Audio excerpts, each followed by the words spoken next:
Now that we have the data that we can use to evaluate our search systems, our information retrieval systems, we need to understand what do we want to measure actually. Of course, we need to discuss metrics. And there are quite many metrics introduced in information retrieval. We will try to structure the discussion a little bit and of course touch upon certain widely used metrics, but there are many more metrics out there. So we will start with very simple things. Some people call them unranked metrics, unranked evaluation. And you've probably heard about precision and recall. So let's just quickly go over those notions. So precision is the fraction of retrieved items that are relevant. So if you retrieve, let's say 50 items and 20 of them are relevant, then 20 over 50 is your precision. Again, the number of retrieved items that are relevant divided by the number of retrieved items. Now, the recall is the number of retrieved items that are relevant divided by the total number of relevant items. So again, let's say we retrieved 50, 20 of them are relevant, but we know that in the whole collection, there are 200 relevant documents. So recall in that case will be 20 over 200. And in terms of true positives, true negatives, and so on and so forth. So precision is basically true positives divided by this row. So basically true positives divided by true positives and false positives, while the recall is true positives divided by this column, by the relevant column. And sometimes in information retrieval, people look at what is called precision recall curve. So at different levels of recall, we can calculate precision. So we keep on going down the ranked list and see, okay, at this point, the recall is 0.2. So we could, let's say, at the rank 100, we could retrieve 20% of all relevant documents. What is the precision at this point? So the precision is, let's say, 0.45. And then we go down, and at one sum, we realize that we could retrieve 80% of all relevant documents. Of course, the precision drops considerably, and it's, let's say, 0.1. And the better the system is, the more the plot goes up and to the right. So this line should go into this direction if you want to improve your system. So this is very simple, of course. And if you want to combine the two measures, there's the well-known F measure.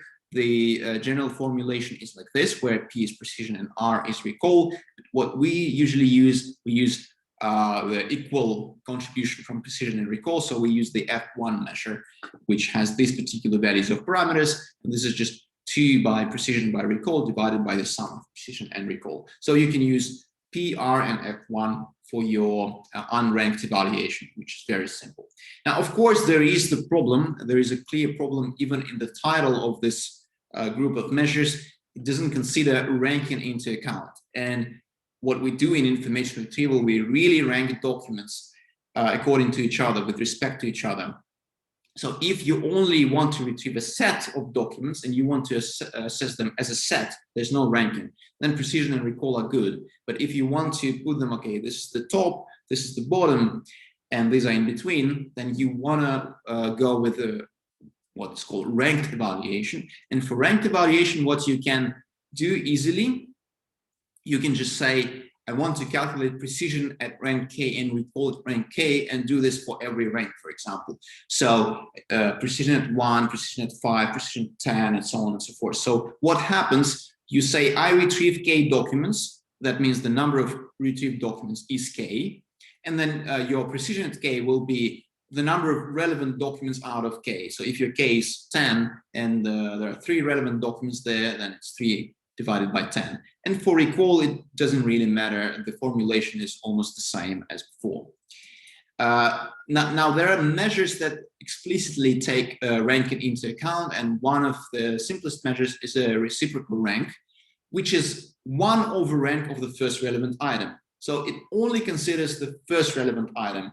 Other relevant items are not important. So if your relevant item is at position 3, so your reciprocal rank will be 1 over 3. If your relevant item at position 1, your reciprocal rank will be 1 over 1, which is 1, obviously. Another very nice measure that people use quite a lot is called average precision. It's a little bit elaborate. So what do? You go through all your relevant documents in your ranking, It may be, let's say, first relevant document is at position 1, second is position 3, and then position 7. At each of these positions, so 3 positions, 1, 3, and 7, you calculate the precision at that position. Precision at 1, precision at 3, and precision at 7. And you sum them up, and you divide by the number of relevant items. Let's say there are only 3 relevant items. It will be precision at 1 plus precision at 3, precision at 7, divided by 3. This is the average precision. And as we discussed in the test collections part, you usually need many queries. And for every query, you want to calculate these metrics: AP, reciprocal rank, precision at K, recall at K. So what you do for many queries, you usually average those numbers. So mean, we use average precision in this formulation. Otherwise, we use mean. So mean precision at K, mean recall at K, mean reciprocal rank, and mean average precision. So it's average precision, basically. But mean is over queries, average is over ranks of relevant documents. So these are metrics that take ranking into account, but there is still kind of a problem there because, well, we as users, we have a very specific way of examining results. We will talk about user interactions and specifically click models in the very end of the course. But here we need to understand that, well, these metrics, they do take ranking into account, but there's nothing about how we as users traverse the ranking. So basically the user search behavior is not taken into account, and there's a group of metrics that try to do that. And you've probably seen this picture before. So it's a quite old study, but this is still the case. Basically, this is called a golden triangle, and this is a heat map from the eye tracking experiment. And the more red it becomes, the more attention, the more eye focus was detected. So basically, we as users, especially if we read from left to right, we focus on left upper corner. Of course, in countries where you read from right to left, that will be here. The triangle will face the other side. But basically, we as users, we pay much more attention to top results than the bottom results. Even if the relevant result occurs here, and reciprocal rank will be something, we do care about this much more. And ideally, that this has to be taken into account when we do evaluation. And there is quite a bit of metrics that consider this. So let's start with a relatively simple one, which is called discounted cumulative gain, or DCG. This is a very, very widely used metric. First of all, it focuses on graded relevance, which is already an improvement over the previously discussed metrics, because those metrics, they can only work with binary relevance, 0 or 1. So this can work with graded relevance. And there are two notions in this thing. So first is the notion of cumulative gain. So basically, each time you see a relevant document, you get a gain of 2 to the power of its relevance minus 1. So if you see a non-relevant document, basically you have 2 to the power of 0 minus 1, which is 0. You don't get any gain. If you see a relatively relevant document, let's say with grade 2, what you get as a gain is 2 to the power of 2 minus 1, which is 3. And if you see a perfectly relevant document, this will be 2 to the power of 4 minus 1, it's 15. And already I can say that this is created 2 to the power of ranking relevance instead of just RK minus 1, so that the difference between, let's say, 4 and 3 is much larger than 1. So in this case, the difference will be between 8 and 16 and not between 3 and 4. So that's why people came up with this thing of 2 to the power of relevance. So this is one part, cumulative gain. But there's also the discount, because the further we go in the ranking, the less attention we have, as the golden triangle showed us. So people came up with this also empirical discount thing. So this is empirical, and this is also empirical. So if you start with, probably you start with 0 here, or no, you start with 1. So the further you go in the ranking, the more discount you apply to the gain. You still get some gain, but you get less of the gain because it's discounted by this. So together, the formula looks like this. You go from the first result to the nth result, and you get certain gain depending on the result's relevance, and you get certain discount depending on the position of the result. So this is a standard DCG formula, which is again used quite often. And if you want this number to be between 0 and 1, you want to go for what is called NDCG or normalized DCG, where you divide this by the DCG of the ideal ranking. So what is the ideal ranking? If you have your 100 documents ranked and there are some relevant, non-relevant, some highly relevant, some low relevant, what if you rank them according to their relevance grades? Actually, ideally, you rank all the 4 relevance 4 on top, then relevance 3, 2. So that will be the ideal ranking. You calculate this formula for that ideal ranking, you get ideal DCG, and you use it as a denominator. Then this number is between 0 and 1. So this is very empirical. There's no this formula is empirical. There's no justification for that. As I said, 2 to the power of relevance was created to give more difference to different relevance grades. Dividing by the log instead of just the k, you could divide 1 over k, right? But so people thought that discounting linearly is too much. We need to discount a bit less aggressively, so discounted by log. But there are more theoretically grounded metrics, and we will discuss the 2 of them that are based on clique models. And again, clique models will be discussed separately in the user interaction side, because here only the ideas from user interactions are taken, but the user interactions are not here. There are no user interactions yet. As I said, this is offline evaluation. You only have your test collection judged by assessors. Your system is not yet running. You don't get any user relevance feedback, and so on and so forth. Just the ideas. So rank bias precision works as follows. There is a very, very simple model of us going through results. We always view the next item with probability theta, and we stop, well, with probability 1 minus theta. If we don't want to go to the next item, we just stop. So what is the probability of us looking at rank k? That means that all the ranks before k, we should decide to continue with probability theta, and we should do that k minus 1 times. So basically the probability of looking at rank k is theta to the power of k minus 1, because k minus 1 times we decided to proceed, and that's with probability theta. Now, what would be the average number of items that we would examine? So if we go from the first document to the last document, or to infinity, we want to calculate the number of documents that we examine.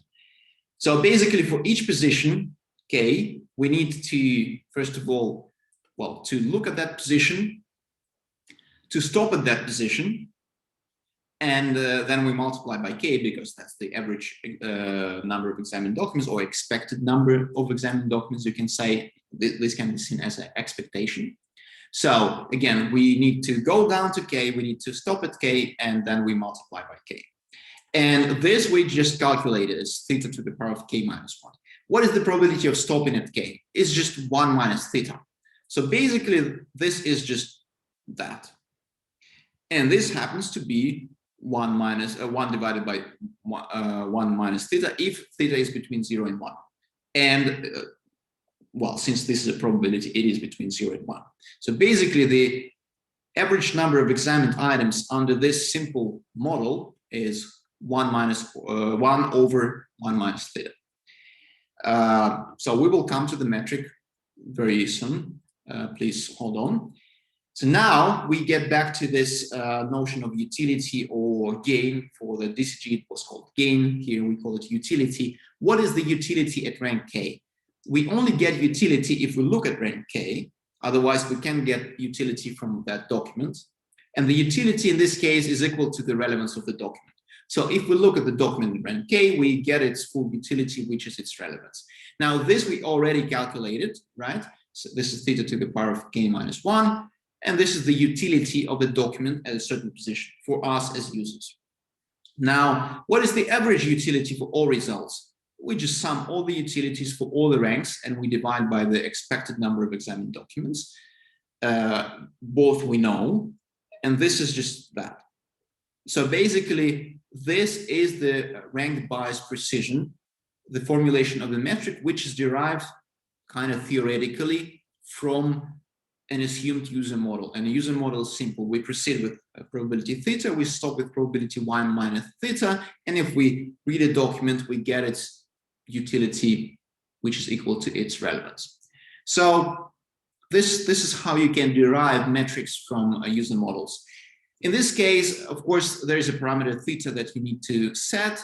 Well, if you really have user interactions, you can calculate it from your click log, but usually theta is somewhere close to 1, not 1, otherwise that's just 0, but maybe 0.9, 0.95. And then you have a complete metric that you can use to evaluate your system. So again, the relevance you have in your test collection, the queries and ranked documents are produced by your system, and this is the metric that you want to measure, to calculate for your particular ranking. And I want to introduce another and the last metric in this video, because it's really also very widely used together with DCG. Usually DCG and ERR are other metrics that you would like to calculate. And this is called expected reciprocal rank.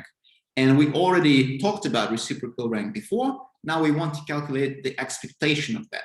The reciprocal rank, if you remember, is just 1 over the rank of the first relevant item. So it only considers one item. But now we want the expectation of it. What is the expected reciprocal ranking, rank of the whole ranking that we produced? So we also assume a certain model, certain user model, we call them. So if we encounter a relevant item, if we read results one by one, we see, oh, this is relevant, then we stop.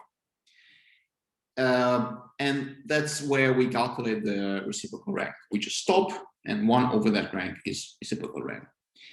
If the item was not relevant, we continue with probability theta. So if it's not relevant, theta is the continuation probability, similarly to RBP.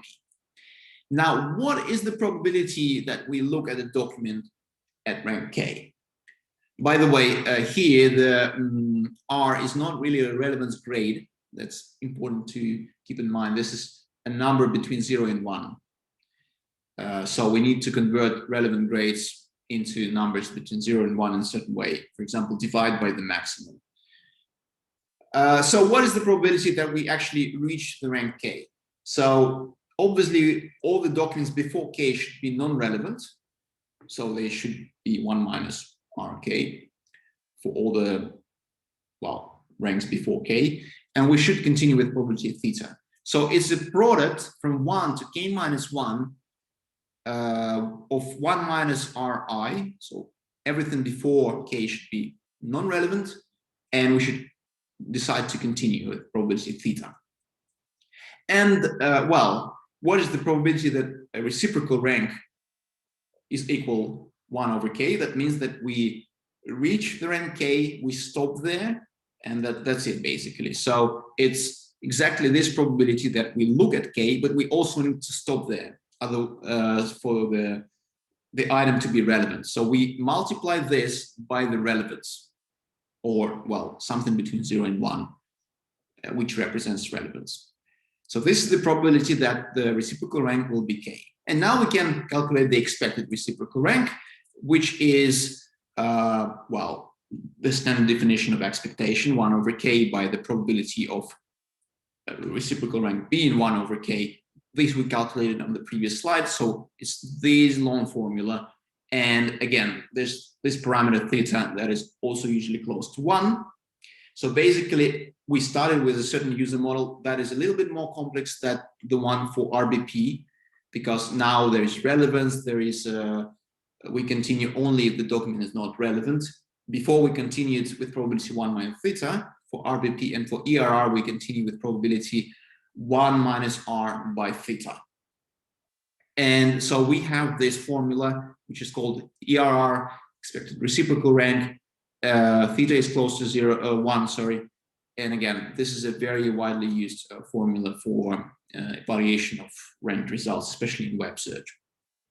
So to summarize, in these two videos, we talked about test collections and metrics. test collections is the data that we use to evaluate our system, and metrics are the formulas that we calculate using our test collections. Well, we run our system on test collections, on test queries, test documents, and we then use relevance judgments to calculate the metrics. And then if we have two systems, we see if the ERR of one system, average ERR, is higher than the average ERR of another system, or DCG. We can compare any metric, or we can compare all of them. So for test collections, we said that there are test documents, test queries, and ground truths, which is also called relevance judgments. So basically, how do we evaluate our system? We take all the test queries, we submit them to our system that we want to test. Our system takes test documents, ranks them for these test queries, and then we use ground truth to calculate the metrics in different ways: precision recall F1 for unranked, reciprocal rank and average precision for ranked, and DCG, RBP, ERR for user-oriented metrics. And then we compare those metrics between different systems. Does my system have higher ERR than yours or not? This kind of stuff. So if you want to read more on that, you can go to the textbooks, but also there is a relatively recent survey by our professor from our group, Evangelos Kanoulis. So I recommend that. And if you want to read on specific metrics like DCG, RBP, ERR, please go to these papers.